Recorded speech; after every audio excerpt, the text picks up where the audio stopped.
Hello বন্ধুরা, নমস্কার। আমি তোমাদের সকলের প্রিয় স্যার রুদ্রজ্যোতি। আর আজকে আমরা মুঘল সাম্রাজ্যের ক্লাস 7-এর মুঘল সাম্রাজ্যের আগের দিনের যে বাকি থাকা অংশটুকু সেইটুকু পড়িয়ে শেষ করব। এর পরের ক্লাসে এর উপরে যাবতীয় প্রশ্ন উত্তর পর্যায়ে আসবে।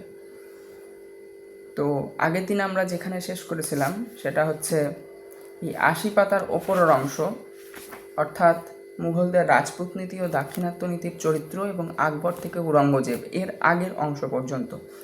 এবং আজকে এর পর থেকে আমরা পড়ানো শুরু করব। চলো তাহলে আজকের ক্লাস এখানেই শুরু করি। নমস্কার, আমি রুদ্রজ্যোতি চক্রবর্তী আর তোমাদের সবাইকে স্টাডি উইথ রুদ্রজ্যোতি চ্যানেলে স্বাগতম।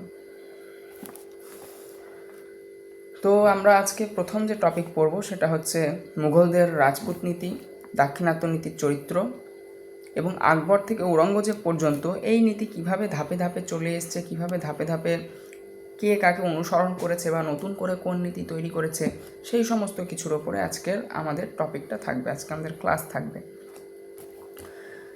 তো প্রথমেই আমরা 5.3.1-এ অর্থাৎ 5.3.1-এ 5.3-1-এ আমরা দেখছি মুঘল ও রাজপুতদের মধ্যে সম্পর্ক, সেই সম্পর্কে কিছু কথা এখানে বলা রয়েছে। তো দেখি কি বলতে চাইছে। বলছে মুঘল বাদশাহ হুমায়ুন বুঝিয়েছিলেন যে হিন্দুস্তানের ক্ষমতা দখল রাখতে গেলে রাজপুতদের সঙ্গে সম্পর্ক ভালো রাখা দরকার, কারণ রাজপুতরাই ছিল উত্তর ভারতের বিশাল অঞ্চলের জমিদার। পরে এই ধারণা থেকেই বাদশাহ আকবর মৈত্রী ও যুদ্ধনীতির সাহায্যে রাজপুতদের মনসব ব্যবস্থার মধ্যে নিয়ে এলেন। মুঘল বাদশাহ এবং শাহজাদাদের সঙ্গে কোনো কোনো রাজপুত পরিবারের মেয়েদের বিয়ে হলো। এটা কিন্তু মুঘলদের একটা ভীষণই সুন্দর একটা প্রথা ছিল, যেখানে রাজপুতরা ছিল হিন্দু এবং মুঘলরা ছিল মুসলিম রাজা। এই হিন্দু মুসলিমের সম্পর্ক এবং রাজপুত এবং মুঘলদের মধ্যে সুসম্পর্ক বজায় রাখার জন্য মুঘল বাদশাহ বা শাহজাদাদের সঙ্গে রাজপুত রাজ পরিবারের মেয়েদেরকে বিয়ে দেওয়া হতো। সেরকম বহু মুঘল বাদশাহ এবং শাহজাদাদের সঙ্গে কোনো কোনো রাজপুত পরিবারের মেয়েদের বিয়ে হলো। এক্ষেত্রে আকবর কিন্তু নতুন কিছু করেননি। এর আগেও মুসলমান শাসকদের সঙ্গে হিন্দু রাজ পরিবারের মেয়েদের বিয়ে হতো, যেটা আমি বললাম যে এটা খুব সুন্দর একটা রীতি ছিল, যে সম্পর্ক বা সুসম্পর্ক বজায় রাখার জন্য, একটা পারস্পরিক সুসম্পর্ক বজায় রাখার জন্য মুসলমান শাসকদের সাথে হিন্দু পরিবারের মেয়েদের বিয়ে হতো। তো আকবরের আমলেও এটা চলেছিল, ঠিক আছে। এর আগেও মুসলমান শাসকদের সঙ্গে হিন্দু রাজপরিবারের মেয়েদের বিয়ে হতো। আকবর নিজের স্ত্রীদের নিজ নিজ ধর্ম পালনের অধিকার বজায় রেখেছিলেন, অর্থাৎ আকবরও কিন্তু মুসলমান শাসক হওয়া সত্ত্বেও হিন্দু মেয়ে বিয়ে করেছিলেন। তার অন্যতম রানীদের মধ্যে একজন ছিল হচ্ছে যোধাবাই, ঠিক আছে।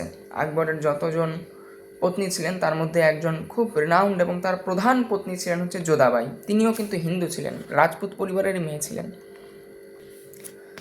তো তিনি হিন্দুদের ওপর থেকে তীর্থকর ও জিজিয়া কর তুলে নেন। এর আগে আমরা দেখেছি দিল্লি সুলতানের সময় এই জিজিয়া কর নিয়ে আমরা কিছু পড়াশোনা করেছিলাম, সেটা তোমরা আমাকে কমেন্টে জানাবে যে তোমাদের কতটা কি মনে আছে জিজিয়া কর সম্পর্কে, আমি দেখতে চাই। তো সে সময়ও জিজিয়া করের ব্যাপার ছিল, কোন কোন সুলতান জিজিয়া কর চাপিয়েছিলেন, কে কে তুলেছিলেন, কার সময় জিজিয়া কর নেওয়া হয়নি, কে আবার পুনরায় এসে সেটা চাপিয়েছিলেন, এগুলো আমরা দেখেছি দিল্লি সুলতানিতে। তোমরা লিখবে তো যে কোন শাসক, কোন সুলতান বা সুলতানা, সুলতানা কথাটা যদিও ভুল, একটা ঠিক কথা নয়, সঠিক কথা নয়। তো যাই হোক, কার শাসন আমলে, দিল্লি সুলতানিতে কার শাসন আমলে জিজিয়া কর তুলে দেওয়া হয়েছিল, আর কে প্রথম সেই জিজিয়া কর আবার পরবর্তীকালে চালু করেন, এটা তোমরা কমেন্টে লিখবে। যাই হোক, এক্ষেত্রে আকবর নতুন কিছু করেননি। এর আগেও মুসলমান শাসকদের সাথে হিন্দু মেয়েদের বিয়ে হতো। তিনি কেবলমাত্র জিজিয়া কর এবং তীর্থকর তুলে নিয়েছিলেন। যুদ্ধবন্দীদের জোর করে ইসলাম ধর্ম গ্রহণ করতে বাধ্য করাও নিষেধ করা হয়, তিনি নিষেধ করে দেন, ঠিক আছে। আগে যারা যুদ্ধবন্দী ছিল, অর্থাৎ যুদ্ধে যেসব হিন্দু রাজাদের সৈন্যরা বা হিন্দু রাজারা, তাদের সেনাপতিরা বন্দী হতো, তাদেরকে মুসলিম হওয়ার জন্য কিন্তু ইসলাম ধর্ম গ্রহণ করার জন্য জোর করা হতো, সেই জিনিসটাতেও আকবর নিষেধাজ্ঞা দেন। এতে সাম্রাজ্যের অমুসলমান প্রজারা খুশি হয়েছিল।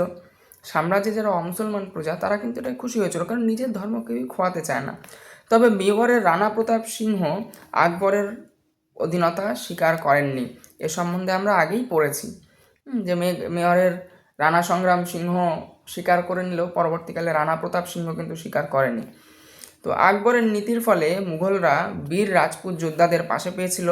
রাজপুতরাও ওয়াতনের বাইরে, ওয়াতন মানে হচ্ছে তাদের যে রাজত্ব সেটাকে বলতে হচ্ছে ওয়াতন, ওয়াতনের বাইরে মুঘল সাম্রাজ্যের সর্বত্র সুনামের সাথে কাজ করার ও নিজেদের বীরত্ব দেখানোর সুযোগ পায়।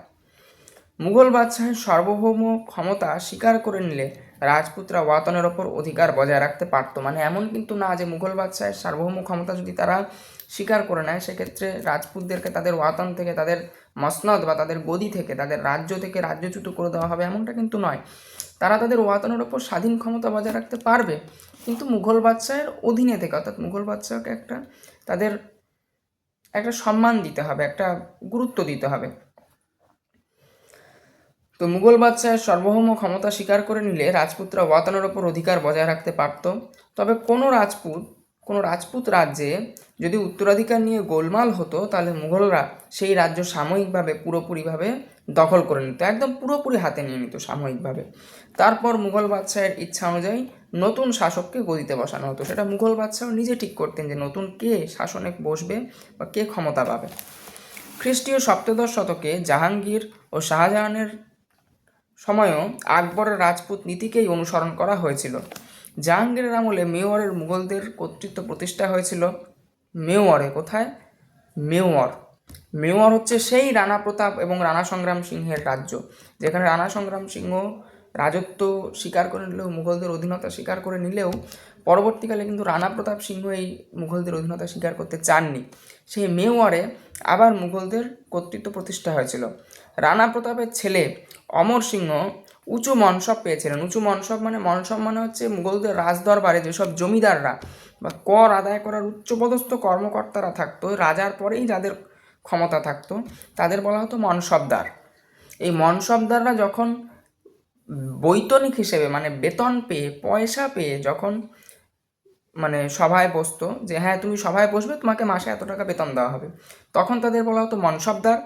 আর যখন তাদের বেতন দেওয়া হতো না, তার বদলে জমি দেওয়া হতো, যে তুমি রাজসভায় বসবে, তোমার সাথে রাজার বন্ধুত্বপূর্ণ সম্পর্ক থাকবে মুঘল বাদশাহের, তুমি কখনো তার বিরুদ্ধে যুদ্ধ ঘোষণা করবে না, তার অধীনতা স্বীকার করবে, তার পরিবর্তে এতটা জায়গা বা এতটা পরিমাণ জমি বা এই প্রদেশের বা এই রাজ্যের কর আদায়ের দায়িত্ব তোমাকে দেওয়া হলো, এর থেকে এত পরিমাণ কর তুমি মুঘল বাদশাহকে দেবে, বাকিটুকু যা থাকবে পুরোটা তুমি রাখবে। একে বলা হতো জায়গির। মনসবদারের এরকম দু রকমের মনসবদার থাকতো। মুঘল সাম্রাজ্যে যে সমস্ত অভিজাতরা, যে সমস্ত উচ্চপদস্থ কর্মকর্তারা বা স্থানীয় রাজারা, স্থানীয় জমিদাররা মুঘল বাদশাহের অধীনতা স্বীকার করত, তাদেরকে মনসবদার হিসেবে নিয়োগ করা হতো। রাজসভায় তাদের বসানো হতো, তাদেরকে কাউকে কাউকে একটা বিরাট অঙ্কের বেতন দেওয়া হতো, বা কাউকে কাউকে একটা বিরাট পরিমাণ জায়গার বা প্রদেশের বা পরগনার জমিদার হিসেবে নিয়োগ করা হতো। যখন জমিদার হিসেবে বা কর আদায় করার লোক হিসেবে নিয়োগ করা হতো তাকেই বলা হয় জমিদার। তো যখন তাদের কর আদায় করার লোক হিসেবে নিয়োগ করা হতো তখন তাদের বলা হতো হচ্ছে জায়গিরদার। তখন তাদের আর মনসবদার বলা হতো না, ওই ধরনের মনসবদারদের বলা হতো জায়গিরদার, অর্থাৎ এক কথায় বর্তমানে জমিদার। তো এরকম দু রকমের মনসব ছিল। তো যখন জাহাঙ্গীরের আমলে মেওয়ারে মুঘলদের রাজত্ব প্রতিষ্ঠা হলো, জাহাঙ্গীরের আমলে, আকবরের ছেলে জাহাঙ্গীর তার আমলে যখন মেওয়ার রাজ্যে মুঘলদের রাজত্ব প্রতিষ্ঠা হলো, তখন রাণা প্রতাপের ছেলে অমর সিংহ উঁচু মনসব পেয়েছিলেন। শাহজাহানের আমলে রাজপুত সর্দারদের দূর মধ্য এশিয়াতেও লড়াই করতে পাঠানো হয়েছিল। এই আমলে রাজপুতদের খুব উঁচু পদ দেওয়া হতো। কখন? শাহজাহানের আমলে। শাহজাহান আবার কার আমল চলে এলো? শাহজাহানের আমল মানে জাহাঙ্গীরেরও ছেলের আমল। তাহলে জাহাঙ্গীরের আমলে মেওয়ার যোগ দিল। মেওয়ারের যারা রাজপুত তাদের উঁচু উঁচু মনসব উঁচু উঁচু পদে নিয়োগ করা হলো, রাজসভার উঁচু উঁচু পদে। এবং তার পরবর্তীকালে আমরা যদি জাহাঙ্গীরের নিচে দেখি, জাহাঙ্গীরের নিচে আসলো শাহজাহান। তিনি কি করলো? খুব বীরের, অত্যন্ত সুরবীরের ভূমিকায় এই রাজপুতদেরকে উত্তীর্ণ করালো এবং দূর দূর জায়গায় যুদ্ধ করতে, তাদের বীরত্ব প্রদর্শন করতে পাঠালো। তাহলে আকবরের রাজপুত নীতি ছিল, তিনি রাজপুত মহিলাদের সাথে মুঘলদের বিবাহ দিয়েছিলেন, দিয়ে সম্প্রীতি তৈরি করেছিলেন।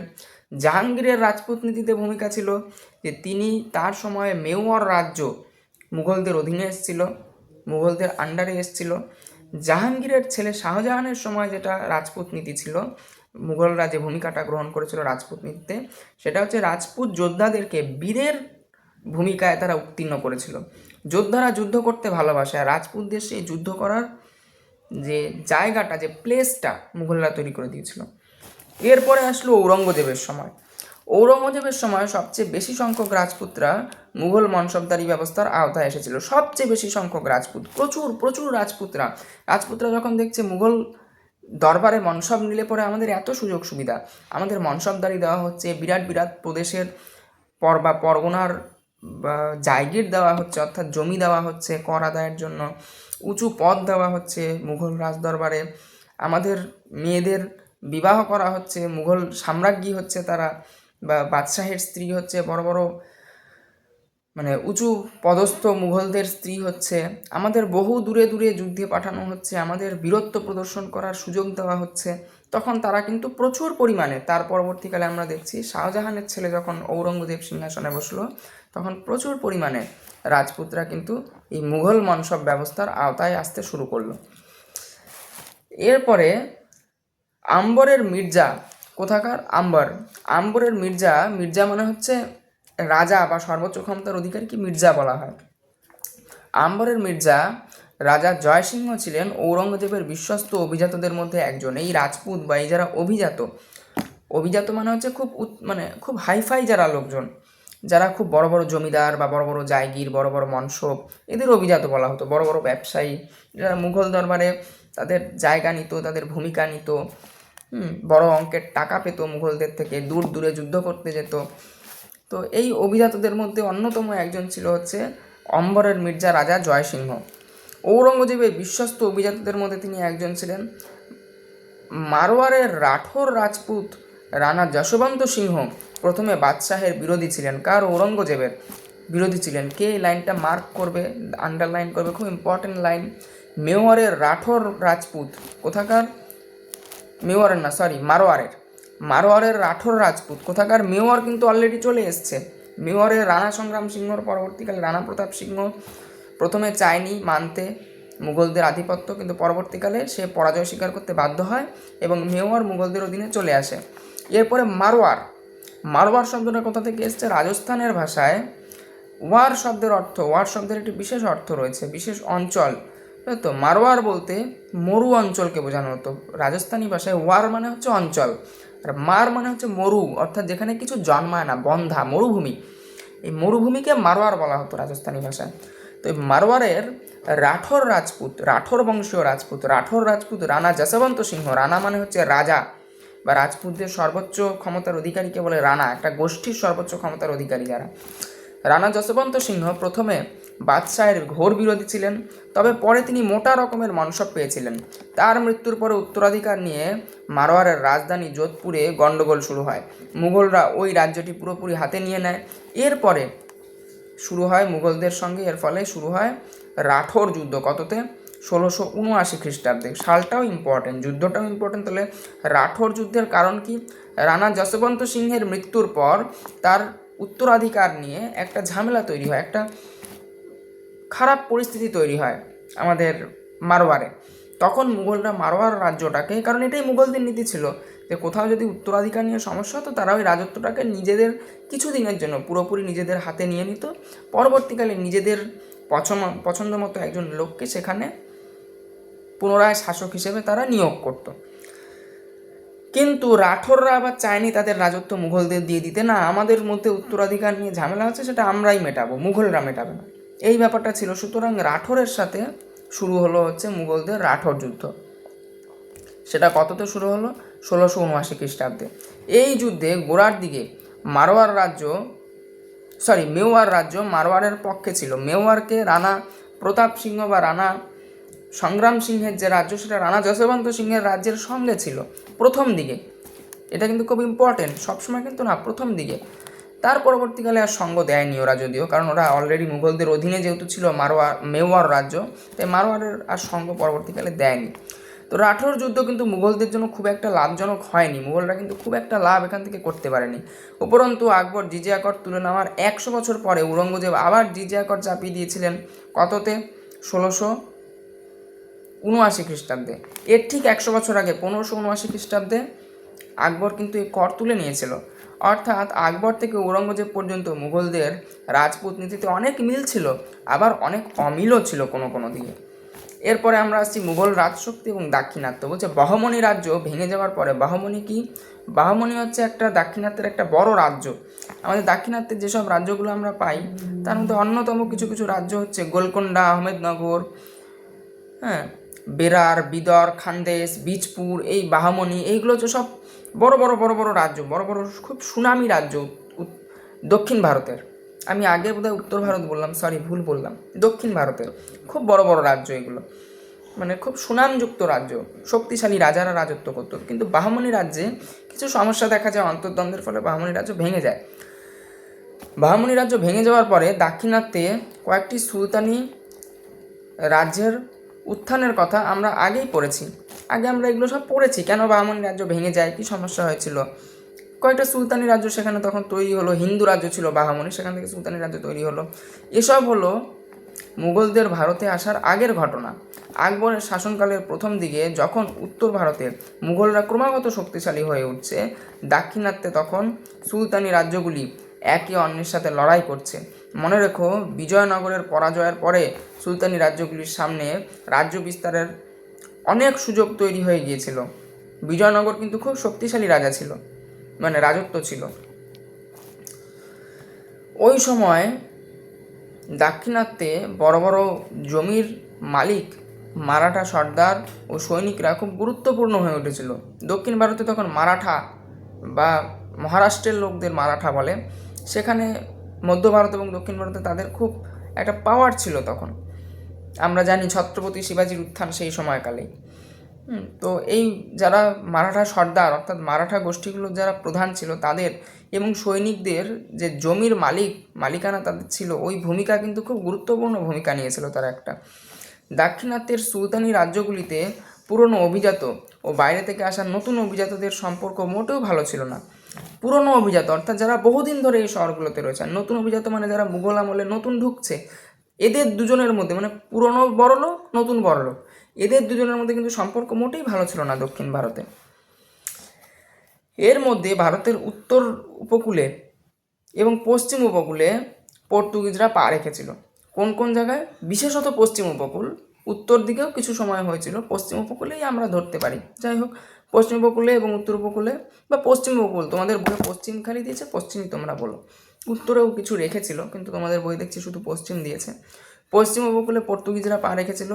এই অবস্থায় মুঘলরা দাক্ষিণাত্যে প্রভাব বাড়াতে চাইল। দাক্ষিণাত্য ছিল দিল্লি আগ্রা থেকে বহু দূরে। আকবর ভেবেছিলেন যে দক্ষিণী রাজ্যগুলি অনেক রাজপুত রাজ্যের মতোই মুঘলদের বন্ধু হয়ে যাবে, কিন্তু বাস্তবে তা হলো না।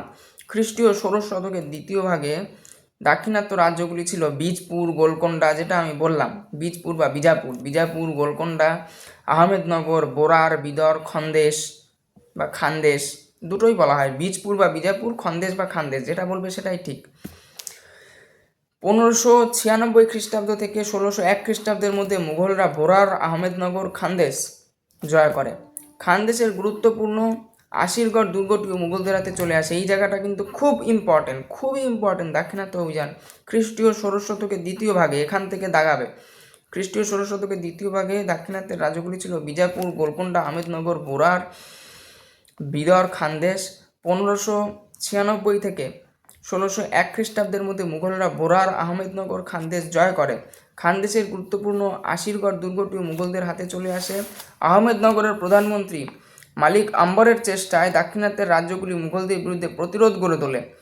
জাহাঙ্গীরের আমলে জাহাঙ্গীর মারাঠা শক্তির গুরুত্ব বুঝতে পেরেছিলেন, তিনি তাদের দলে টানবার চেষ্টা করেছিলেন। আকবরের সময়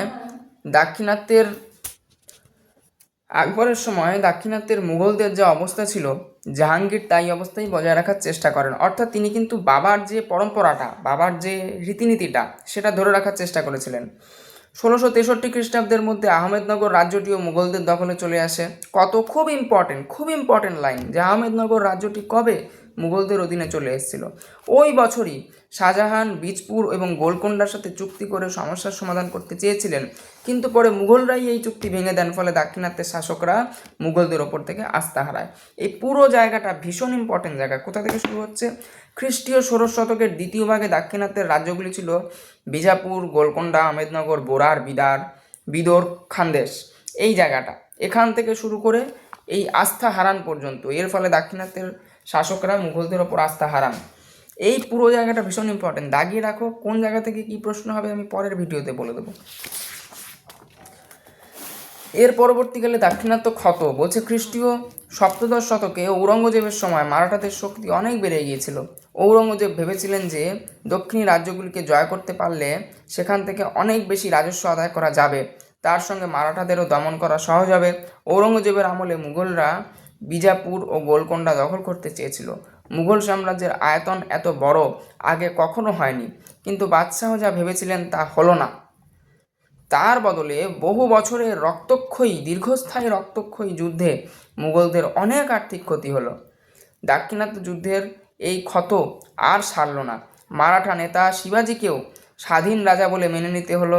25 বছর ধরে, কদিন, লাইনটা খুব ইম্পর্টেন্ট, 25 বছর ধরে যুদ্ধ করে ঔরঙ্গজেব শেষে দাক্ষিণাত্যেই মারা গেলেন 1707 খ্রিস্টাব্দে। ঠিক আছে, এই দাক্ষিণাত্য ক্ষতর জায়গাটা কিন্তু, দাক্ষিণাত্য ক্ষত কাকে বলে, দাক্ষিণাত্য ক্ষতের ওপর প্রশ্ন আসবেই, ধরে রাখো এরকম ব্যাপার। দাক্ষিণাত্য ক্ষত খুবই ইম্পর্টেন্ট। মুঘলদের দাক্ষিণাত্য নীতি, মুঘলদের মারাঠা নীতি, মুঘলদের রাজপুত নীতি, মুঘলদের মেওয়ার নীতি, এই নীতিগুলোর ওপর প্রশ্ন আসবেই, একদম ডাইরেক্ট প্রশ্ন আসে। মুঘলদের মারাঠা নীতি সম্পর্কে লেখো, মুঘলদের দাক্ষিণাত্য অভিযান সম্পর্কে লেখো, মুঘলদের দাক্ষিণাত্য নীতি সম্পর্কে লেখো, মুঘলদের হিন্দুদের সাথে যে সম্পর্ক ছিল হিন্দু নীতি সম্পর্কে লেখো, জিজিয়া কর সম্পর্কে লেখো, শাহজাহানের সময়কাল সম্পর্কে লেখো, ঔরঙ্গজেবের সময়কাল সম্পর্কে লেখো, আকবরের সময়কাল সম্পর্কে লেখো। একদম এরকম ডাইরেক্ট প্রশ্ন আসে। আমি কিন্তু প্রশ্নগুলো বলে যাচ্ছি, আমি আবার বলে দেবো, এই ক্লাসেও আমি বলে গেলাম। দাক্ষিণাত্য কত খুবই ইম্পর্টেন্ট। ঠিক আছে, খ্রিস্টীয় সপ্তদশ শতকে ঔরঙ্গজেবের সময় মারাঠা শক্তি অনেক বেড়ে গিয়েছিল। আমি আবার একবার পড়ে দিচ্ছি, খ্রিস্টীয় সপ্তদশ শতকে ঔরঙ্গজেবের সময় মারাঠাদের শক্তি অনেক বেড়ে গিয়েছিল। ঔরঙ্গজেব ভেবেছিলেন যে দক্ষিণী রাজ্যগুলিকে জয় করতে পারলে সেখান থেকে অনেক বেশি রাজস্ব আদায় করা যাবে, তার সঙ্গে মারাঠাদেরও দমন করা সহজ হবে। ঔরঙ্গজেবের আমলে মুঘলরা বিজাপুর ও গোলকোন্ডা দখল করেছিল। মুঘল সাম্রাজ্যের আয়তন এত বড় আগে কখনো হয়নি, প্রায় পুরো ভূভারত মুঘলরা দখল করে ফেলেছিল। কিন্তু যার ভালো দিক আছে তার খারাপ দিকও আছে, এটা মানতেই হবে। পৃথিবীর প্রত্যেকটা ভালো জিনিসের খারাপ জিনিস আছে। যেদিকে আলো আছে তার বিপরীত দিকেই ছায়া পড়ে। আলো থাকলে ছায়া আছে, আলো থাকলে অন্ধকার আছে, দিন থাকলে রাত্রি আছে, ভালো থাকলে মন্দ আছে, মানতেই হবে এটা। মুঘলদের সাম্রাজ্য বিরাট বড় হয়ে গেছিলো, কিন্তু এই সাম্রাজ্য সামলানো তাদের পক্ষে খুব অসম্ভব হয়ে গেছিলো। প্লাস এতদিনের যুদ্ধ, এতদিনের রক্তক্ষয়ী সংঘর্ষ তাদের সৈন্যবলকে, তাদের অস্ত্রবলকে, তাদের অর্থবলকে, সমস্ত কিছুকে নষ্ট করে ফেলেছিল। তাই বলছে এখানে কি বলছে, কিন্তু বাদশাহ যা ভেবেছিলেন তা হলো না। তার বদলে বহু বছরের রক্তক্ষয়ী যুদ্ধে মুঘলদের অনেক আর্থিক ক্ষতি হয়। দাক্ষিণাত্য যুদ্ধের এই ক্ষত আর সারল না। মারাঠা নেতা শিবাজিকেও স্বাধীন রাজা হিসেবে মুঘলদের মেনে নিতে হলো। 25 বছর ধরে যুদ্ধ করে ঔরঙ্গজেব শেষে দাক্ষিণাত্যেই মারা গেলেন 1707 খ্রিস্টাব্দে। খ্রিস্টাব্দটা ব্র্যাকেটে দিলেও এটা কিন্তু খুবই ইম্পর্টেন্ট, এটা দেখবে। দাক্ষিণাত্য ক্ষত ভীষণ ইম্পর্টেন্ট, আমি বারবার বলছি ভীষণ ইম্পর্টেন্ট। ঠিক আছে, দাক্ষিণাত্য ক্ষত দেখে যাবে পরীক্ষায় যাওয়ার আগে। মুঘল সাম্রাজ্যের যে আয়তনটা এখানে দেওয়া হয়েছে, বইতে দেখে নাও, তোমাদের বইতেও তোমরা দেখতে পাবে। মুঘল সাম্রাজ্যের আয়তন, এই আয়তনটা দেওয়া হয়েছে আনুমানিক 1700 খ্রিস্টাব্দ নাগাদ, অর্থাৎ ঔরঙ্গজেব মারা যাওয়ার কিছুটা আগে। আমি হয়তো এখানে কিছুটা দেখাতে পাচ্ছি। এখান থেকে আয়তন শুরু হয়েছে, এখান থেকে শুরু হয়ে এই পর্যন্ত, এই যে দাগটা এই পর্যন্ত, এই পুরো জায়গা মুঘলরা দখল করেছিল। পুরো ভারত, বর্তমান ভারতবর্ষের থেকেও বেশি জায়গা এখানে রয়েছে, কিন্তু এই পুরো ভারত মুঘলরা দখল করে ফেলেছিল। বর্তমানের বাংলাদেশ, বর্তমানের পাকিস্তানের দীর্ঘ এরিয়া, সমস্ত কিছু মুঘলদের অধীনে ছিল সেই সময়। কিন্তু এত বড় শাসন পরিচালনা করার মতো ইনফ্রাস্ট্রাকচার, এত বড় শাসন পরিচালনা করার মতো ক্ষমতা তাদের ছিল না। তাদের সেই রকম মানে রীতিনীতি ছিল না, তাদের সব কিছু সুন্দরভাবে সাজিয়ে তোলার ক্ষমতাটা ছিল না। এত যুদ্ধ তাদেরকে একেবারে দুর্বল করে দিয়েছিল। এবার বাদশাহী শাসন, প্রশাসনিক আদর্শ। মুঘল সাম্রাজ্যের প্রশাসনিক আদর্শ ছিল মূলত বিভিন্ন গোষ্ঠীকে সাম্রাজ্যের সাথে যুক্ত করে একটি যথার্থই ভারতীয় সাম্রাজ্য গড়ে তোলা। এটা ছিল হচ্ছে মুঘলদের প্রশাসনিক আদর্শ। আকবরের প্রশাসনিক আদর্শ তৈমুরীয়, পারসিক এবং ভারতীয় রাজতন্ত্রের সংমিশ্রণ বলা চলে। এই আদর্শে বাদশাহ ঈশ্বরের ইচ্ছা অনুযায়ী শাসন পরিচালনা করবেন। তাহলে মুঘলদের নীতিটা কী ছিল? বাদশাহ ঈশ্বরের ইচ্ছা অনুযায়ী, মানে আল্লাহর ইচ্ছা অনুযায়ী মুঘল শাসকরা শাসন পরিচালনা করবেন এবং প্রজাদের প্রতি তার পিতৃসুলভ ভালোবাসা থাকবে। এই জায়গাগুলো কিন্তু খুব ইম্পর্টেন্ট। এখান থেকে কী কী প্রশ্ন আসে, মুঘলদের শাসন নীতি কেমন ছিল, মুঘলদের যুদ্ধনীতি কেমন ছিল, এই সমস্ত প্রশ্নগুলো সব আসে। এই জায়গা থেকে প্রশ্ন আসে মুঘলদের প্রশাসনিক আদর্শ কেমন ছিল, মুঘলদের শাসন নীতি কেমন ছিল। তাই এই জায়গাগুলো কিন্তু স্কিপ করবে না, মিস করবে না, বারবার পড়বে, বারবার বলছি। মুঘলদের সাম্রাজ্যের প্রশাসনিক আদর্শ ছিল মূলত বিভিন্ন গোষ্ঠীকে সাম্রাজ্যের সঙ্গে যুক্ত করে একটি যথাযথ ভারতীয় সাম্রাজ্য গড়ে তোলা। এটা ছিল প্রশাসনিক আদর্শ। যদি এক কথায় লিখতে বলে খালি এইটুকু লিখবে। তারপরে যদি বলে যে শাসনের স্বভাব কীরকম ছিল বা কীভাবে তারা শাসন করত, আকবরের প্রশাসনিক আদর্শ কেমন ছিল না, আকবরের প্রশাসনিক আদর্শ ছিল তৈমুরীয়, অর্থাৎ তৈমুর লংয়ের নীতি। বাবরের যে রাজা ছিল তৈমুর, বাবা ছিল, বাবরের যে বাবা ছিল তৈমুর লং, তার নীতি। তো আকবরের প্রশাসনিক আদর্শ ছিল তৈমুরীয়। পারসিক এবং ভারতীয় রাজতন্ত্রের সংমিশ্রণ। এই আদর্শে বাদশাহ ঈশ্বরের ইচ্ছা অনুযায়ী শাসন পরিচালনা করবেন এবং প্রজাদের প্রতি তার পিতৃসুলভ ভালোবাসা থাকবে। অর্থাৎ তার শাসন করার অধিকার অন্য কোনো শাসকের থেকে পাওয়া নয়, মানে তিনি অন্য কোনো শাসকের থেকে শাসনভার পাননি, শাসন করার অধিকার পাননি। যেরকম বাদশাহের অধীনে থাকা ছোট ছোট জায়গিররা, মনসবরা বাদশাহর থেকে শাসনের অধিকার পান, বাদশাহ কারোর থেকে পান না। তিনি সার্বভৌম ক্ষমতার অধিকারী, সর্বোচ্চ ক্ষমতার অধিকারী। তিনি নিজেই নিজেকে অধিকার দিয়েছেন এবং কোথা থেকে পেয়েছেন? স্বয়ং ঈশ্বরের থেকে অধিকার পেয়েছেন। এটা তারা প্রচার করতেন চারিদিকে, এই নীতিতে তারা শাসন করতেন। তার যে শাসন করার অধিকার কোনো অন্য শাসকের থেকে পাওয়া নয়, তিনি এই ক্ষমতা তার নিজের, যেটা বললাম এই ক্ষমতা তার নিজের, কোনো ব্যক্তি বা গোষ্ঠীর প্রতি তার পক্ষপাত থাকবে না, সকলের প্রতি সহনশীলতা এবং সকলের জন্য শান্তির এই পথকেই বলা হয় সুলহ ই কুল। নামটা কি খুব ইম্পর্টেন্ট, দাগ দাও। সুলহ ই কুল কাকে বলে? সুলহ ই কুল, এই পথকেই বলা, ঠিক আছে।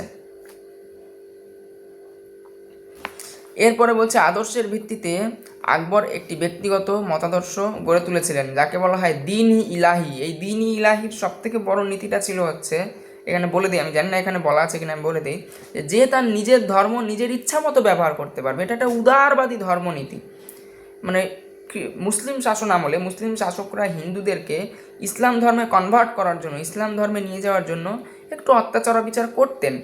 কিন্তু এই দিন-ই ইলাহি, আকবরের দিন-ই ইলাহি ছিল একটা উদার ধর্ম, যে হিন্দুদেরকে তাদের মতো করে ধর্মীয় রীতিনীতি পালন করতে দাও, তাদেরকে উঁচু উঁচু পদে নিয়োগ করো, তাদেরকে তাদের স্বাধীনতা দাও। এটা ছিল দিন-ই ইলাহির নীতি, ঠিক আছে। এবারে বলছে যে মুঘল সম্রাট বাবরের শাসনকালে যুদ্ধ বিগ্রহই, সারা শাসনকাল জুড়ে যুদ্ধ বিগ্রহই তার পুরো শাসনকালটা কেটে গিয়েছিল। প্রশাসনের দিকে তিনি সেভাবে নজর দিতে পারেননি। মুঘল শাসনের মাঝে আফগান শাসক শেরশাহের প্রশাসনিক পরিকাঠামো সুপরিকল্পিত ছিল, যা পরবর্তীকালে আকবর অনেকাংশে অনুসরণ করেছিলেন। অনুকরণ নয় কিন্তু, মানে নকল করেননি, ওটাকে অনুসরণ করেছিলেন, ওটাকে মেনে চলেছিলেন। আকবর তার সাম্রাজ্যের সাম্রাজ্যকে কয়েকটি প্রদেশে ভাগ করেছিলেন। যেমন আমাদের ভারত একটা সাম্রাজ্য, বর্তমানে একটা সাম্রাজ্য না, একটা দেশ বলা হয়। সম্রাট তো নেই, গণতান্ত্রিক দেশ, তাই দেশ। তখন ভারতের মতোই ভারত ছিল এত বড় জায়গা জুড়ে। এখন যেমন অনেক প্রদেশ আছে ভারতের মধ্যে, অনেক রাজ্য আছে, পশ্চিমবাংলা, বিহার, উড়িষ্যা, অসম, ঝাড়খণ্ড, তামিলনাড়ু, তেলেঙ্গানা। এরকম সম্রাট আকবরও তার পুরো সাম্রাজ্যটাকে ছোট ছোট অনেকগুলো এরকম প্রদেশে ভাগ করে নিয়েছিলেন। অনেকগুলো প্রদেশে ভাগ করেন। প্রদেশগুলিকে বলা হতো সুবা। প্রদেশগুলোকে কি বলা হতো? এটা একদম ডাইরেক্ট প্রশ্ন আছে, সুবা কাকে বলা হতো? কার আমলে সুবা নীতি দেখা যায়? সুবা কাকে বলা হতো? এইটাই হচ্ছে তার উত্তর। সম্রাট আকবর প্রদেশগুলোকে, সাম্রাজ্যকে কয়েকটা ভাগে ভাগ করে নিয়েছিলেন। এই কয়েকটা প্রদেশে ভাগ করে নিয়েছিলেন, প্রদেশগুলোকে বলা হয় সুবা। সুবাগুলি আবার ভাগ করা হতো কয়েকটি সরকারে, এবং সরকারগুলি ভাগ করা হতো পরগনাতে। তাহলে পুরো এটা একটা প্রশ্ন আসে, 3-এর প্রশ্ন বা 4-এর প্রশ্ন, যে সম্রাট আকবরের সময় সাম্রাজ্য বন্টনের যে নীতি বা সাম্রাজ্য ভাগের যে নীতি সেটা বলো। অথবা ভেঙে এটা প্রশ্ন আসে সুবা কাকে বলা হতো, 2-এর প্রশ্ন বা 1-এর প্রশ্ন। 2-এর প্রশ্ন আসে প্রদেশ কাকে বলা, সরকার কাকে বলা হতো। 2-এর প্রশ্ন আসে পরগনা কাকে বলা হতো, কোন সম্রাটের আমলে পরগনা নীতি প্রথম দেখা যায়, পরগনা কিভাবে তৈরি করা হতো বা পরগনা কাকে বলা হতো, এরকম কিন্তু প্রশ্ন আসে। আকবর সামরিক ব্যবস্থায় কয়েকটি গুরুত্বপূর্ণ সংযোগ করেন, সেটি ছিল তার মনসবদারি ব্যবস্থা। মনসবদারদের তিনি সামরিক ব্যবস্থায় যোগ করেন। মনসবদাররা কি বড় বড় যোদ্ধা ছিল, কেউ মেওয়ারের, কেউ মারওয়ারের, কেউ রানা, তো কেউ মানে রাজপুত, কেউ অন্য হিন্দু, মারাঠা, নানান বড় বড় জাতিরা ছিল। তাদেরকে তিনি কিন্তু কি করেন, এই সামরিক ব্যবস্থায় তিনি অর্থাৎ সৈন্যবাহিনীতে যোগদান করান। আকবরের শাসন ব্যবস্থায় প্রশাসনিক পদগুলিকে বলা হতো মনসব। আমি যেটা বললাম আগে, যেটা এতক্ষণ বলে আসছিলাম, যে রাজসভায় যে উচ্চপদস্থ যে পদগুলো ছিল তাকে মনসব বলা হতো। আর এই পদাধিকারীদের বলা হতো মনসবদার। মনসবদারদের কর্তব্য ছিল বাদশাহের জন্য সৈন্য প্রস্তুত রাখা, সৈন্যদের দেখাশোনা এবং যুদ্ধের সময় সৈন্য যোগান দেওয়া। পদ অনুসারে মনসবদারদের বিভিন্ন স্তর ছিল। সবচেয়ে উপরের পদগুলি কেবল রাজ পরিবারের সদস্যদের সবসময় রাখা হতো, সবচেয়ে উপরের পদগুলিতে। শুধুমাত্র রাজ পরিবারের সদস্যরা, মানে মুঘল বাদশাহের পরিবারের সদস্যরা কেবলমাত্র উপরের পদগুলিতে থাকতো। উচ্চপদস্থ মনসবদারদের বলা হতো আমির। তাহলে আমির কাকে বলা হতো, এটা একটা প্রশ্ন, 2-এর প্রশ্ন আসবে। মুঘল সাম্রাজ্যের লিখবো হচ্ছে কি, মুঘল সাম্রাজ্যে আকবরের আমলে বা সম্রাট আকবরের সময়কালে যে শাসন ব্যবস্থায় প্রশাসনিক পদগুলিকে বলা হতো মনসব, এবং এই মনসব পদ যারা গ্রহণ করতেন তাদের বলা হতো মনসবদার। তাদের কর্তব্য ছিল সৈন্য প্রস্তুত রাখা এবং যুদ্ধের সময় সম্রাটকে বা বাদশাহকে সৈন্যের যোগান দেওয়া, সৈন্যের দেখাশোনা করা। এই মনসব পদের বিভিন্ন স্তর ছিল, তার মধ্যে সবচেয়ে উপরের পদগুলিতে কেবলমাত্র রাজ পরিবারের সদস্যরা থাকতো। এই পদগুলিকে বলা হতো, এই উচ্চপদস্থ মনসবদারদের বলা হতো আমির। এই হচ্ছে উত্তর হবে, একদম সাজানো গোছানো উত্তর, একদম বইয়ের লাইন থেকে ধরে উত্তর। সরকারি স্কুলে পড়ি ভাই, সরকারি বইয়ের উত্তর দেবো, একদম সোজা কথা বলে রাখছি তোমাদের। উচ্চপদস্থ মনসবদারদের বলা হতো আমির। মনসবদারদের যুদ্ধে ঘোড়াগুলিকে পর্যবেক্ষণ করার জন্য মাঝে মাঝে রাজধানীতে হাজির করা হতো। তো মনসবদারদের যুদ্ধের ঘোড়াগুলিকে পর্যবেক্ষণের জন্য মাঝে মাঝে রাজধানীতে সেগুলোকে হাজির করা হতো। এবার মনসবদার ও জাগিরদার সম্পর্কে, যেটা আগেই আমি তোমাদের অলরেডি বলে এসেছি, বইয়ে কি লেখা আছে একবার পড়ে দেখিয়ে দিচ্ছি। তো মনসবদারদের দুভাবে বেতন দেওয়া হতো, একটা হচ্ছে নগদে, মানে হাতে হাতে টাকা দেবে, অথবা রাজস্ব বরাত দিয়ে, অর্থাৎ একটা জমি দিয়ে দেবে, তুমি এখান থেকে রাজস্ব আদায় করো, সম্রাটকে এইটুকু জিনিস দাও, বাকিটুকু তুমি তোমার জন্য রেখে দাও। এই ছিল হচ্ছে 2 রকমের নীতি, যে হাতে টাকা দেবো, আমার থেকে টাকা নাও, রাজসভায় থাকো, অথবা তোমাকে একটা জমি দিয়ে দিলাম, এই জমিটা তুমি দেখাশোনা করো, সেই জমিটার থেকে যা পরিমাণে টাকা উঠবে সেই টাকার একটা অংশ সম্রাটকে দাও, বাকি অংশটা নিজের কাছে রেখে দাও। এই ছিল দুটো নীতি। মনসবদারদের এরকম দুভাবে বেতন দেওয়া হতো, নগদী এবং রাজস্ব বরাত দিয়ে। রাজস্বের এই বরাতকে বলা হতো জায়গির। জায়গির যিনি পেতেন তিনি ছিলেন জায়গিরদার, অর্থাৎ আমরা যাকে এক কথা জমিদার ভাবি, যে জমিদার আছে, এই জায়গির যিনি পেতেন তাকে বলা হতো হচ্ছে জায়গিরদার, অর্থাৎ বর্তমানে যাকে বলে জমিদার। এই ব্যবস্থাকে বলা হতো জায়গিরদারি ব্যবস্থা, অর্থাৎ তাকে একটা জমি দিয়ে দেওয়া হলো, সেখান থেকে সে কর আদায় করবে, কিছুটা নিজের জন্য রাখবে, কিছুটা বাদশাহকে দিয়ে দেবে। হ্যাঁ, তো যে রাজস্ব আদায় করা হতো তার এক অংশ দিয়ে জায়গিররা নিজেদের ভরণ পোষণ করতো এবং ঘোষসারদের দেখাশোনা করতো, আর বাকিটা বাদশাহকে দিয়ে দিত। জায়গির মানে কিন্তু জমি নয়, চাষ জমি, বন্দর এলাকা, বাজার, এই সবের থেকেই রাজস্ব আদায় করার বরাত জায়গির হিসেবে দেওয়া হতো, এবং যারা এই বরাতটা পেত তাদেরকে বলা হতো জায়গিরদার। মনসবদারদের বাদশাহ নিজেই নিয়োগ করতেন, তাদের পদোন্নতিও ছিল তারই ওপর নির্ভরশীল, মানে সম্রাট বা বাদশাহের ওপরই নির্ভরশীল। তিনি ঠিক করবেন কে কোন পদে থাকবে, কতটা পদোন্নতি করবে বা করবে না। জায়গিরদারদের বদলি করা হতো। মনসবদারি এবং জায়গিরদারি ব্যবস্থা বংশানুক্রমিক ছিল না, অর্থাৎ একজন জায়গির পেয়েছে মানে তার ছেলেও পাবে এমনটা কিন্তু না। সে মরে গেলে সম্রাট ঠিক করবে, সম্রাট যদি ভাবে বা বাদশাহ যদি ভাবে তার ছেলে পাবে তো ছেলে পাবে, যদি ভাবে না কেউ পাবে না তো কেউ পাবে না। এটা কিন্তু পদাধিকার বলে মানে বংশানুক্রমিক ছিল না, এটা পুরোটাই ছিল সম্রাটের ইচ্ছাধীন। এবার রাজস্ব ব্যবস্থা এবং যাবতী, এই যাবতী ব্যবস্থা সম্পর্কে আমরা পড়বো। রাজস্ব ব্যবস্থা এবং যাবতী কি বলছে, বলছে যে ভারতবর্ষ ছিল কৃষি নির্ভর দেশ, এখনো পর্যন্ত ভারতবর্ষ কৃষি নির্ভর দেশ। এটাকে নদীমাতৃক এবং কৃষি নির্ভর দেশ বলা হয়, আজও বলা হয় ভারতকে। ভারতবর্ষ ছিল কৃষি নির্ভর দেশ, তাই ভালোভাবে শাসন পরিচালনা করতে হলে ভূমি রাজস্ব ব্যবস্থার উপর নিয়ন্ত্রণ প্রয়োজন ছিল। আলাউদ্দিন খিলজির আমল থেকেই রাজস্বের পরিমাণ নির্ধারণ করার জন্য জমি জরিপ করার বা মাপার ব্যবস্থা ছিল। তাহলে কার সময়কাল থেকে জমি জরিপ করার বা মাপার ব্যবস্থা ছিল? আলাউদ্দিন খিলজির সময়কাল থেকে। কার সময়কাল থেকে? আলাউদ্দিন খিলজি। ঠিক আছে। পরে শেরশাহের সময়ও জমি জরিপ করা হয়। মাঝে যে 5 বছর শেরশাহ রাজত্বভার যখন রেখেছিলেন হুমায়ুনের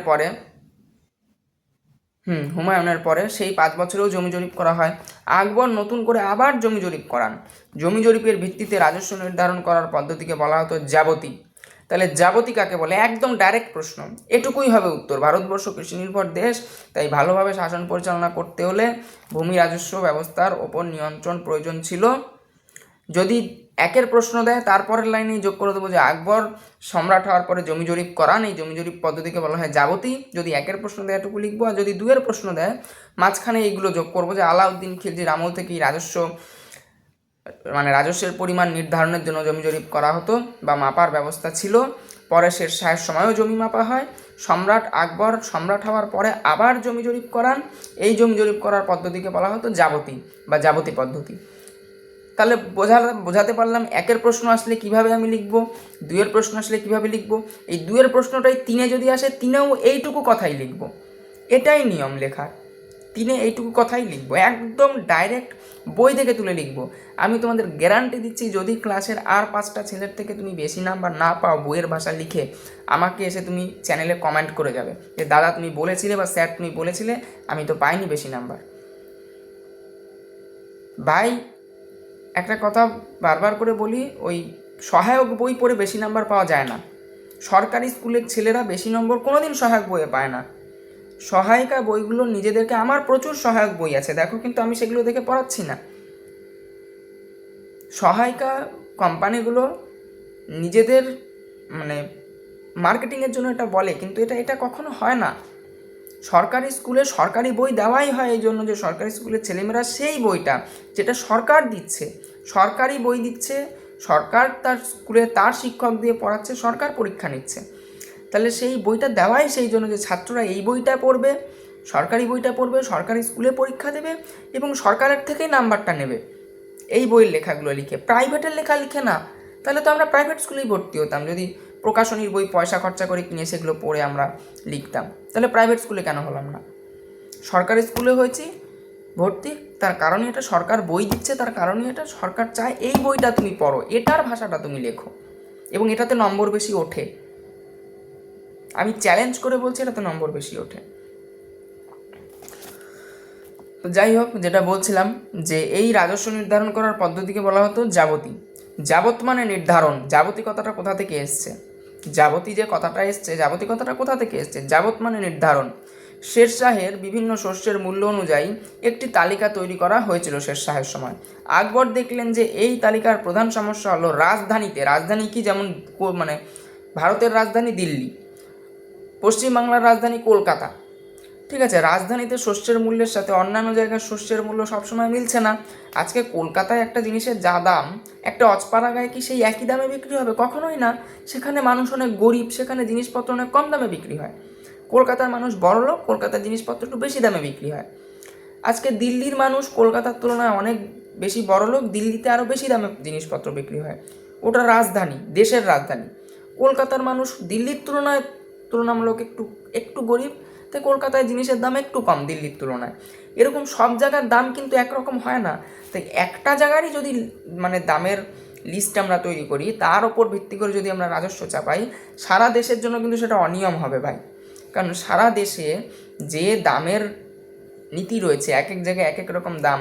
যেটা গরিব এরিয়া সেখানে দাম কম, যেখানে চাষ কম হয়েছে সেখানে দাম বেড়ে গেছে, খরা লেগেছে বলে জিনিস কমে গেছে, যেখানে প্রচুর চাষ হয়েছে সেখানে প্রচুর জিনিস, তাই জিনিস বেশি বলে তার দামটা কমে গেছে, কম দামে জিনিস বিক্রি হচ্ছে। এগুলো সব বুঝতে হবে, এক এক জায়গায় এক এক রকম পরিস্থিতি, তার এক এক রকম দাম নির্ধারণ করতে হবে। তো এর জন্য শেরশাহের সময় যেটা ছিল যে রাজধানীর দাম দেখে একটা দামের লিস্ট তৈরি করা হতো, সেই লিস্টের ওপরে ভিত্তি করে রাজস্ব চাপানো হতো। সম্রাট আকবর কিন্তু বললেন না, এভাবে হবে না, রাজধানীতে শস্যের মূল্যের সাথে অন্যান্য জায়গার শস্যের মূল্য সব মিলছে না, রাজধানীর শস্য মূল্য অন্যান্য জায়গার থেকে বেশি, রাজধানীর হিসেবে চললে কৃষকদের আরও বেশি রাজস্ব দিতে হতো। তাই আকবর প্রত্যেক বছরের এবং প্রত্যেকটি এলাকার আলাদা আলাদা হিসেব চালু করেন, প্রত্যেক বছরের প্রত্যেক এলাকার আলাদা আলাদা একটা হিসেব চালু করেন। প্রত্যেক এলাকার উৎপাদন, বাজারের শস্য মূল্য ইত্যাদি নানা রকম তথ্য সরকারকে দেওয়ার দায়িত্ব ছিল কানুনগোদের। এবারে প্রশ্ন হচ্ছে কানুনগো কাদের বলে, নোট ডাউন করবেন বা দাগাবে, প্রশ্ন কি কানুনগো কাদের বলে। এই যে সম্রাট আকবরের সময় যে জমি জরিপ নীতি শুরু হলো এবং জমি জরিপ নীতির পরবর্তীকালে যে জমি জরিপ নীতিকে আমরা যাবতী নীতি বলতাম, যাবত কথার অর্থ নির্ধারণ, জমি জরিপের ওপর ভিত্তি করে দাম নির্ধারণ করা হতো। সম্রাট আকবর কেবলমাত্র বা বাদশাহ আকবর কেবলমাত্র তার রাজধানীর দামের ওপরে ভিত্তি করে গোটা সাম্রাজ্যে জিনিসের দাম বা রাজস্ব নির্ধারণ করতেন না, কারণ এক এক জায়গায় জিনিসের দাম এক এক রকম হয়, তার উপরে ভিত্তি করে রাজস্ব নির্ধারণ করা উচিত। শস্য মূল্য, জিনিসের দাম লিখবে না, শস্য মূল্য এক এক রকম হয়, তার উপরে ভিত্তি করে রাজস্ব নির্ধারণ করা উচিত। এই ভাবনা ভেবে সম্রাট আকবর এক একটি জায়গায় এক একটি প্রদেশের এক এক বছর এক এক সময় এক এক রকমের শস্য নীতি এবং শস্য মূল্যের উপর ভিত্তি করে রাজস্ব নীতি নির্ধারণ করতেন। এই শস্য মূল্যের তালিকা সম্রাট আকবরকে যারা দিত তাদের বলা হতো কানুনগো। এটাই উত্তর, যেটা বললাম এটাই উত্তর, পজ করে করে বারবার দেখে লিখে নাও বা বইয়ে এই লাইনগুলো দাগিয়ে নাও, একদম সহজ ভাষায় সরকারি বইয়ের ভাষায় নিজের থেকে উত্তর লিখবে, নিজের মনের কথা বলে, তুমি ছাত্র তোমার মনের কথা বলে সরকারি বইয়ের ভাষাটাকে বা তথ্যটাকে ইউজ করে তুমি লিখবে। কানুনগোদের দায়িত্ব দেওয়া হতো, রাজস্ব আদায় করতো কানুনগোরা, ঠিক আছে, তারা রাজস্ব আদায় করতো এবং কানুনগোদের তথ্য মিলিয়ে দিত যে আচ্ছা হ্যাঁ এই তথ্য সরকারকে যারা দিত তাদের বলা হতো কানুনগো। এবার বলছে যারা রাজস্ব আদায় করতো এবং কানুনগোদের তথ্য মিলিয়ে দিত সেই সব সরকারি কর্মচারীদের বলা হতো কররি। তাহলে এবার প্রশ্ন কররি কাদের বলে, কানুনগো কাদের বলে ততটা লিখবে, লেখার পরে লিখবে যে এই রাজস্ব যারা আদায় করতো এবং কানুনগোদের যারা হিসেব মিলিয়ে তালিকা তৈরি করে দিত, কানুনগোরা দিচ্ছে সম্রাটকে, কানুনগোদের যাদের তালিকা যাদের কানুনগোকে বা কানুনগোদের যারা তালিকা তৈরি করে দিত তাদের বলতো কররি। ঠিক আছে, এটা যদি পুরোটা কানুনগো কাদের বলে লেখার পরে এই জায়গাটুকু যোগ করবে যে কানুনগোদের যারা তালিকা তৈরি করে দিত এবং রাজস্ব আদায় করতো তাদের বলতো কররি। কানুনগো পুরোটা লেখার পরে এটা বলবে, যদি 3 বা 2 দেয় আর যদি 1 দেয় খালি এই লাইনটুকু লিখবে যে যারা রাজস্ব আদায় করতো, মুঘল সম্রাট আকবরের সময় যারা রাজস্ব আদায় করতো এবং কানুনগোদের হিসেব মিলিয়ে তালিকা তৈরি করে দিত তাদের কররি বলা হতো। 1 প্রশ্নে খালি এটুকু লিখবে।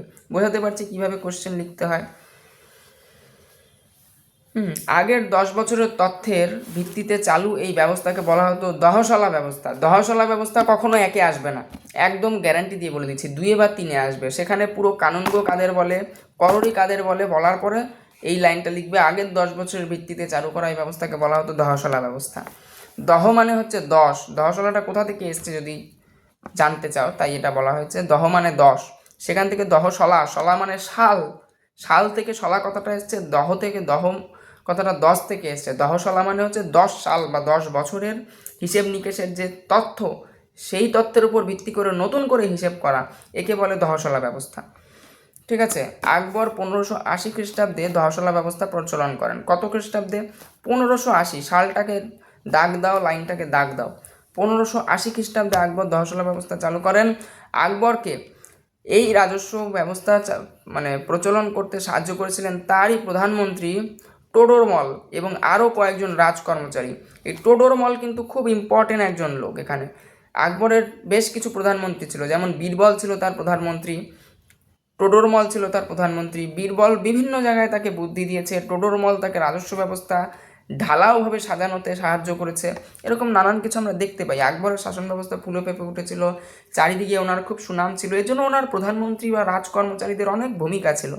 তো যাই হোক, আকবরকে এই রাজস্ব ব্যবস্থা প্রচলন করতে সাহায্য করেছিলেন তার প্রধানমন্ত্রী টোডরমল এবং আরও কয়েকজনকে। প্রধানমন্ত্রী টোডরমল, দাগ দাও, কবে শাসন ব্যবস্থা, কবে শাসন নাই, এই রাজস্ব ব্যবস্থা, এই দহশলা ব্যবস্থা চালু করেছিলেন 1580 খ্রিস্টাব্দে, দাগ দাও। টোডরমল এবং আরও কয়েকজন রাজকর্মচারী, দাগ দাও। টোডরমলের নাম থেকেই এই ব্যবস্থার নাম হয় টোডরমলের বন্দোবস্ত, দাগ দাও। যদি বলে টোডরমলের বন্দোবস্ত কাকে বলে, দহশলা ব্যবস্থা কাকে বলে, এই যে আগের 10 বছরের আকবরের আমলে, এখানে আগের 10 বছরের আগে একটা সম্রাট আকবরের আমলে লিখে নেবে। সম্রাট আকবরের আমলে আগের 10 বছরের তথ্যের ভিত্তিতে চালু ব্যবস্থাকে দহশলা ব্যবস্থা বলা হতো। দহ মানে 10 এবং শলা, এই লাইনটা যোগ করে দেবে। শলা শব্দের অর্থ শাল। আকবরের আমলে 1580 খ্রিস্টাব্দে দহশলা ব্যবস্থা চালু হয়। আকবরকে এই রাজস্ব ব্যবস্থা প্রচলন করতে সাহায্য করেছিলেন তার প্রধানমন্ত্রী টোডরমল এবং আরও কয়েকজন রাজকর্মচারী। টোডরমলের নাম থেকে এই ব্যবস্থার নাম হয় টোডরমলের বন্দোবস্ত। এবং এইটাই এই টোডরমলের বন্দোবস্ত, ব্যাস দাঁড়ি। এইটুকু হচ্ছে টোডরমলের বন্দোবস্ত কাকে বলে। 2 বা 3 যদি প্রশ্ন দেয় লিখবে, 5 আসবে না। এইসব প্রশ্নগুলো একটা প্রশ্ন 5 আসবে না, চিন্তা নেই তোমাদের। 4 বা 5 এগুলো আসবে না। 2 বা 3 যেটা আসবে এটুকু লিখবে। টোডরমলের বন্দোবস্ত 1 আসবে না, 2 আসবে বা 3 আসবে। সব বলে দিচ্ছি কোন প্রশ্ন কত নাম্বারে কিভাবে আসতে পারে, কিভাবে লিখবে। অবশ্য মুঘল সাম্রাজ্যের চরিত্র জবতি ব্যবস্থা, মুঘল সাম্রাজ্যের সর্বত্র জবতি ব্যবস্থা চালু ছিল না। এই যে জবতি অর্থাৎ জমি জরিপ করার ব্যবস্থা সাম্রাজ্যের সব জায়গায় কিন্তু চালু ছিল না। এত বড় সাম্রাজ্য সবসময় সামলানো সম্ভব হয় না, এক এক জায়গায় চালু ছিল না। সম্রাটরা তো সেটা জানতেন না, কিন্তু সম্রাটের নজরে যেসব জায়গাগুলো থাকতো সেখানে কিন্তু জবতি ব্যবস্থা চালু ছিল। ধাপে ধাপে এভাবে সাজানো ছিল জবতি কারা কারা কীভাবে দেখবে, ঠিক আছে। কানুনগোদের কী কাজ, কররিদের কী কাজ, কিভাবে দহশলা ব্যবস্থা পরিচালনা হবে, ঠিক আছে, সবটা একদম ঢেলে সাজানো ছিল। কিন্তু সব জায়গায়, আবারও বলছি, সর্বত্র জবতি ব্যবস্থা প্রচলন ছিল না, কিছু কিছু জায়গায় খামতি ছিল। রাজস্ব যারা আদায় করতেন তাদের নির্দেশ দেওয়া থাকতো কৃষকদের ওপর যেন অত্যাচার না করা হয়। সরকার দুঃসময় কৃষকদের ঋণ দিত, কখনো দরকার মতো তাদের রাজস্বও মুকুব করে দেওয়া হতো। এগুলোও কিন্তু রাজস্ব নীতির অন্তর্গত। যদি বলা হয় মুঘল আমলে বা সম্রাট আকবরের আমলে রাজস্ব নীতি সম্পর্কে লেখো, এই কথাগুলো কিন্তু রাজস্ব নীতির অন্তর্গত, যে সম্রাট প্রয়োজন মতো বা সম্রাটের পক্ষ থেকে প্রয়োজন মতো কৃষকদের ঋণ দেওয়া হতো, দরকার মতো রাজস্ব মুকুব করে দেওয়া হতো, কৃষকদের ওপর অত্যাচার করতে বারণ করা থাকতো, ঠিক আছে, নির্দেশ থাকতো অত্যাচার না করতে। সম্রাট মানে আকবরের রাজস্ব ব্যবস্থা যেরকম রাষ্ট্রের স্বার্থ দেখা হয়েছিল, কৃষকদের সুবিধার কথাও কিন্তু রাখা হয়েছিল। রাষ্ট্রের স্বার্থ মানে হচ্ছে রাষ্ট্রের রাজকোষটা যেন ভরে, রাজকোষে যেন প্রচুর শস্য, প্রচুর সোনাদানা অর্থ থাকে, সেদিকটা যেমন দেখা হয়েছিল, তেমনি কৃষকরা যেন রাজকোষ ভরাতে গিয়ে কৃষকরা যেন না খেতে পেয়ে মরে, সেদিকটাও কিন্তু দেখা হয়েছিল। সবটা মিলিয়ে একটা সুন্দর রাজস্ব ব্যবস্থা সম্রাট আকবর কিন্তু চালিয়েছিলেন। তবে বিদ্রোহী কৃষকদেরকে রাষ্ট্র কিন্তু খুবই কঠোর শাস্তি দিত। যাই হোক, এইখানেই তোমাদের মোটামুটি মুঘল সাম্রাজ্য শেষ। একটা প্রাথমিক ধারণা ক্লাস 7-এ পড়াকালীন বাচ্চার যতটুকু ধারণা থাকা উচিত ততটুকু ধারণা আমাদের সরকার তার বইয়ের মধ্যে দিয়ে দিয়েছে। এইটুকু ধারণাই তোমাদের জন্য ইনাফ। এর পরের ক্লাসে আমরা যেটা সম্পর্কে আলোচনা করব সেটা হচ্ছে কী কী প্রশ্ন কোন কোন লাইন থেকে আসতে পারে, কত মার্কের প্রশ্ন আসতে পারে এবং তার উত্তর কিভাবে লিখবে, কি উত্তর লিখবে, পুরোটার ব্যাখ্যায়, পুরোটার ভিত্তিতে। একটু বড় ক্লাস হতে পারে পরের ক্লাসটা। তো এই পেজে একটা ছবি আছে, দেখো, অশ্বারোহী শাহজাহানের ছবি। দুটি মূল রঙিন শিল্পী প্রয়াগের আঁকা, তো এটা অশ্বারোহী শাহজাহানের ছবি। পরের পেজে 2-4টে ছবি আছে যেখানে ফুটে উঠেছে মুঘল আমলের বিভিন্ন কথা, শিল্পীদের কথা, রাজ দরবারের কথা, শিল্পীদের মনোভাবের কথা, রাজাদের কর্মকাণ্ডের কথা। ছবি, কবিতা, গল্প, বই, এগুলো হচ্ছে সমাজ দর্শন, সমাজের আয়না। সমাজ কখন কীরকম ছিল এগুলো সেটা বলে দেয়। মুঘল কারখানায় শুধু বাদশাহের প্রকৃতির ছবি আঁকা হতো না, তো পশু পাখি এবং উদ্ভিদের ছবিও আঁকা হতো। এই ছবিগুলো অনেক সময় কয়েকজন শিল্পী মিলে তৈরি করতেন। রঙের ব্যবহার আর সূক্ষ্ম কারুকার্যের দক্ষতা দেখা যায় ছবিগুলোতে। এ থেকে বোঝা যায় যে শিল্পীরা কিন্তু খুব নিপুণ ছিলেন এবং খুব ধৈর্যবান ছিলেন। সূক্ষ্ম কাজ করতে মানে ধৈর্যবান ছিলেন, আবার এত সুন্দর নিপুণতা দিয়ে চিত্র তৈরি করেছে মানে খুব নিপুণ ছিলেন, খুব দক্ষ ছিলেন তাদের শিল্পকর্মে। প্রথম 1 নম্বর ছবিটা একদম বাঁ পাশের ওপরে যেটা রয়েছে সেটা হচ্ছে জাহাঙ্গীর এবং সুফি তো শিল্প বৈচিত্র্য, এখানে নানান বৈচিত্র্য দেখা যাচ্ছে। এখানে একজন মুসলিম সুফিকে দেখা যাচ্ছে, নিচের দিকে একজন সাহেবকে, টুপি পরা সাহেবকে দেখা যাচ্ছে। জাহাঙ্গীর বসে রয়েছে বিশ্বের সম্রাট হয়ে, তার পেছন দিয়ে জ্যোতি বেরোচ্ছে, অর্থাৎ তিনি ঈশ্বরের অংশ হিসেবে তাকে দেখানো হয়েছে। শিল্পের বৈচিত্র্য দেখা যায়, ঠিক আছে এইখানে। আর এর যে শিল্পী, সেই শিল্পীও বিচিত্র শিল্পী, ঠিক আছে। তারপরে চিনার গাছ মনে হচ্ছে চীনা বাদাম গাছ, ঠিক আছে। চিনার গাছে কাঠবেড়ালি পাশের ছবিতে দেখাচ্ছে। এখানে যে শিল্পী আবুল হাসান এটা এঁকেছে। নিচের ছবিতে যে নীল গাই এক ধরনের বিশেষ গরুর ছবি, তো। আর এই ছবিটা হচ্ছে এপাশে বহুরূপী অর্থাৎ গিরগিটির ছবি। এগুলো শিল্পী মনসুর এঁকেছে। এই বিভিন্ন শিল্পীদের, বিখ্যাত শিল্পীদের কিছু ছবি দিয়েছে তোমাদের ভালো লাগার জন্য। সামগ্রিক মুঘল সাম্রাজ্য আমার বই পড়ে টেক্সট পড়ানো শেষ আজকেই হলো, আর আগামী দিন কোয়েশ্চেন আনসার আলোচনা হচ্ছে। ধন্যবাদ, আশা করবো আগামী ক্লাসে থাকবে। তোমাদের জন্য ভীষণ একটা ধামাকাদার ক্লাস হতে চলেছে, ভীষণ উপকার হতে চলেছে সেই ক্লাসে। টাটা।